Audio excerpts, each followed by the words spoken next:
Meu nome é Ciro Miranda Gifford Júnior, eu sou paulista, natural de São José do Rio Preto e vim para Goiânia em 1975 com um empreendimento que era a distribuição dos produtos Que Bom no estado de Goiás e Tocantins na época. E com isso fui me relacionando e fui me tornando com o tempo um cidadão goiano. Sempre tive assim paixão por atividades ligadas a classistas. Quando foi na época do ano de 1985, eu era vice-presidente da ACIEG.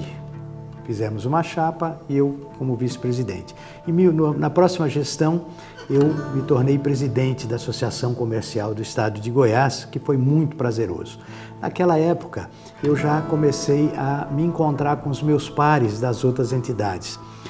Na FIEG era o doutor Aquino Porto, que era o presidente, e o seu vice-presidente, o Paulo Afonso, a quem hoje tenho admiração, é um grande amigo e mais do que isso, um irmão.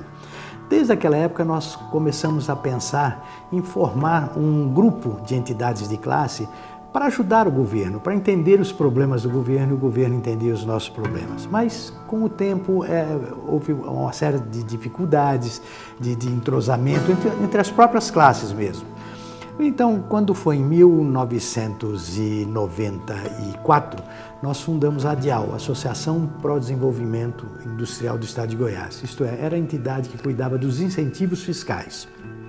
Então, nos aproximamos ainda mais da FIEG, porque a nossa entidade era voltada extremamente para a indústria, somente para a indústria, que estavam nos programas de desenvolvimento, os incentivos fiscais, como são chamados. Muito bem.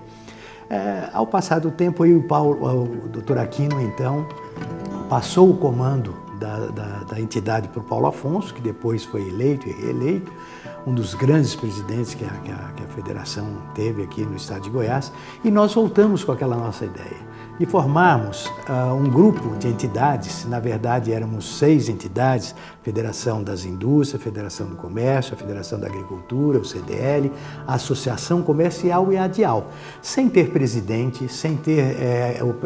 era rodízio as entidades faziam nas suas reuniões. O nosso intuito era único, era justamente de entendermos os problemas das diversas categorias dentro do comércio, prestação de serviço e indústria, para levarmos isso ao governo.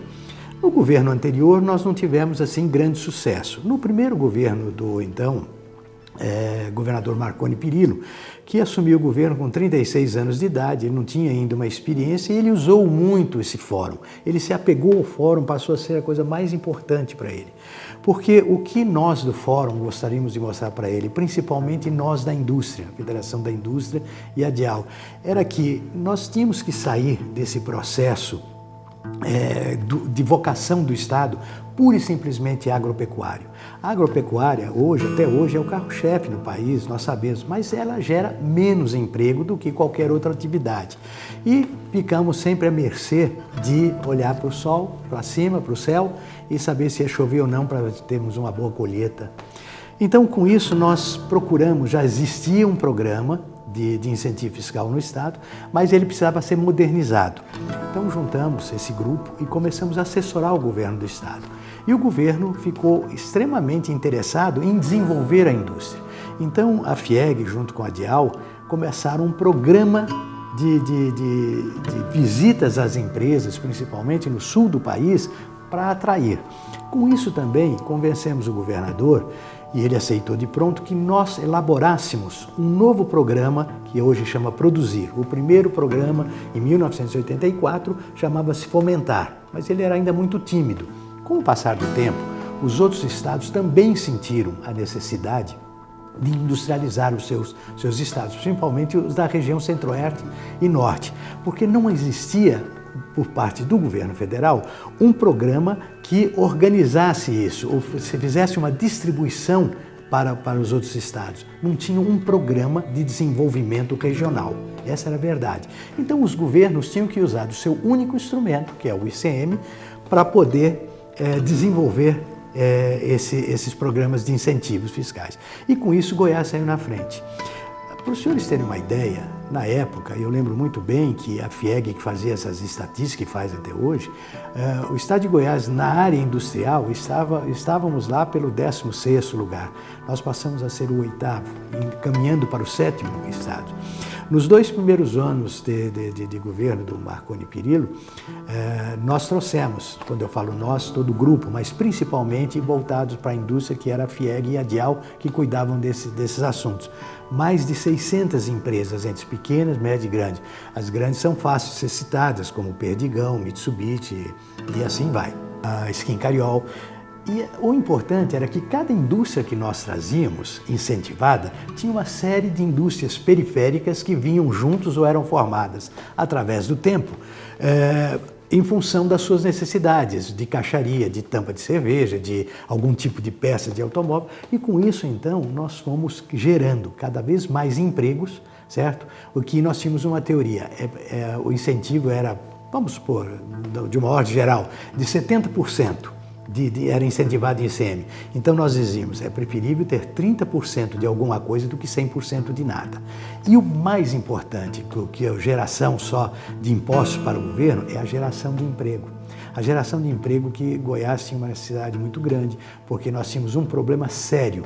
Nós tínhamos um problema de migração do interior para a capital, porque não existia espaço. E nós fizemos um programa ao contrário. Toda e qualquer indústria só teria um incentivo praticamente fora de Goiás. Não que nós não incentivássemos, mas nós procurávamos, inclusive dentro da pontuação de incentivos, que elas fossem para os municípios, ou seja, mais próximos ou mais distantes. E com isso, nós evitamos muito o êxodo dessas pessoas para cá. E isso foi, então, um marco muito grande na história do governo de Goiás, que o então governador Marconi Perillo, no final do seu 2º mandato, ele, como gratidão ao Fórum Empresarial, a essas 6 entidades, ele conclamou para que apresentasse um nome entre os 6 que fosse o seu primeiro suplente no Senado. E eu acho que por um excesso de generosidade dos meus parceiros, me escolheram. E eu fui, então, assim, o primeiro representante no Senado diretamente ligado às indústrias, no caso do estado de Goiás. E com isso nós procuramos, junto com esses parceiros, e a FIEG, então, tinha uma proximidade muito grande, uma solicitação e uma estrutura muito próxima do Congresso Nacional. E por sorte nossa, naquela época, o Paulo, então, cedeu a cadeira dele para o Pedro Alves, que hoje é o atual presidente, vencendo o seu mandato, e foi ser vice-presidente da CNI. Então, isso nos estreitou muito mais.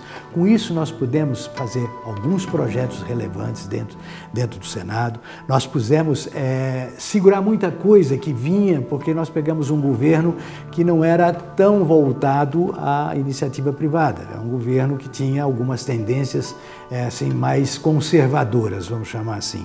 E nós conseguimos, com isso, segurar alguns projetos que a gente sabia que não ia beneficiar a população, ia criar desemprego, segurar impostos, aumentos de impostos, etc. Então, isso foi extremamente útil. Eu me sinto muito gratificado por tudo que esses meus companheiros me deram. A minha afinidade com a Federação das Indústrias do Estado de Goiás, que é a federação de maior peso para todos nós, tem um trabalho de uma significância profunda, faz isso com afinco e tenho certeza que daqui para frente continuará com esse mesmo foco. O estado de Goiás ainda vai surpreender. Veja, hoje, depois desse movimento todo que nós fizemos desde 1994 para cá, nós somos o 2º ou 3º polo farmoquímico. Nós já estamos com 3 indústrias, 3 montadoras de automobilísticas aqui. Nós somos hoje vistos no Brasil não mais como um estado periférico, como nós éramos vistos na década de 80. Hoje tem um respeito, hoje já se conhece Goiás, nós somos equidistantes. E estamos lutando, e a Federação das Indústrias faz isso, junto com todas as entidades, para modernizar ainda mais, não só esse complexo, como também a infraestrutura nesse país. O dia que nós tivermos uma malha ferroviária nesse país, ninguém segura o Centro-Oeste, principalmente Goiás, porque nós vamos ser muito mais competitivos do que nós somos hoje, como um dos grandes produtores de grãos que nós somos e industrializadores também. A grande vantagem de todo esse processo foi que antigamente nós exportávamos matéria-prima, nós exportávamos até o boi em pé, nós exportávamos grãos e isso não traz resultado para o Estado, nem de impostos, nem geração de emprego. Hoje nós temos o agronegócio, as indústrias ligadas ao agronegócio são de um peso fundamental. Então eu tenho assim uma imensa recordação na minha vida desses anos todos juntos e ligados à FIEG e a qual agradeço mais uma vez. FIEG sempre foi o braço direito da indústria. A indústria se apoia totalmente na FIEG. É o órgão que não que o defende, mas que o entende e leva todas as suas necessidades, os seus percalços para que o governo e tem uma atuação brilhante, principalmente no Congresso Nacional. Eu não vejo outra entidade no país inteiro que tenha atuação tão grande, tão precisa no Congresso Nacional como tem a CNI, que é o braço, que é a mãe, o guarda-chuva de todas as federações. E a FIEG hoje ocupa um lugar importantíssimo e os empresários hoje aqui não teriam condições não vou dizer de sobrevivência, mas teriam poucas condições de conseguir que os seus pleitos fossem ouvidos se não fosse a Federação das Indústrias do Estado de Goiás. Olha, eu digo o seguinte, um país ou um indivíduo que não tem memória, ele é uma pessoa pela metade. Porque se não fosse essa estrutura toda que vem lá desde o início, se nós não tivéssemos todo esse acervo na mão, nós teríamos que começar do zero. Então, achar que muita coisa que foi feita lá atrás está sendo aproveitada hoje, foi plantada. Porque quando você mexe com um governo municipal, estadual e federal, você tem muitas dificuldades. Se você não guardar aquela memória, aquilo é como uma planta que você rega todos os dias, você não pode esquecer de regar essa planta, senão ela não vai crescer. O que eu vejo é um trabalho de abnegados e que levam por anos e anos a fio e vão passando isso aos seus sucessores, certo? A maneira de como foi feita e aperfeiçoando esse método que a gente precisa estar sempre presente e que venham novos abnegados para essa causa. Aqui em Goiás nós temos esse privilégio. Nós temos muitos doadores de boa vontade para fazer essas causas. Durante essa história toda, nós tivemos um evento que prejudicou Goiás seriamente, que foi o evento do Césio, uma das coisas que mais marcou o nosso estado pelo lado negativo. Nós ficamos ilhados naquela época. Era o governo do Dr. Henrique Santilo. E junto com a Federação das Indústrias nós fizemos um trabalho de recuperação que se não fosse esse trabalho nós iríamos levar muitos anos. Parece que Goiás virou assim um leproso dentro do Brasil, um estado que ninguém queria chegar perto. Para os senhores terem uma ideia, eles não queriam entrar no estado para trazer as mercadorias para cá, como se fosse uma greve de caminhoneiros. E nós então fizemos um trabalho insano naquela época para mostrar para a população que tinha sido um fato isolado, um fato pontual, sério sim, mas não uma catástrofe como a imprensa naquela época estava noticiando. Isso foi um trabalho, como inúmeros trabalhos, eu cito esse porque esse foi uma coisa que marcou e até hoje, quando há o aniversário desse incidente, ele é muito bem lembrado no país inteiro. Nós tivemos que, inclusive, entrar diretamente no governo federal, porque, na época, os órgãos competentes não estavam nem dando a assistência que nós precisávamos. Foi recursos, inclusive, dos empresários da indústria que ajudaram a fazer essa recuperação, a parte tecnológica, porque nós não tivemos muito pouco apoio naquela época do governo federal. Então, para vocês terem uma ideia da importância na história de uma federação das indústrias ou dos industriais nesse processo. Quando você desenvolve a indústria, você desenvolve a cadeia toda. Aí vem o comércio, a prestação de serviço. Sem isso, as outras não vão existir, ou se for existir, vão ser incipientes. Então, salve a indústria, salve o Brasil e que a gente continue aqui em Goiás buscando cada vez mais o processo de industrialização.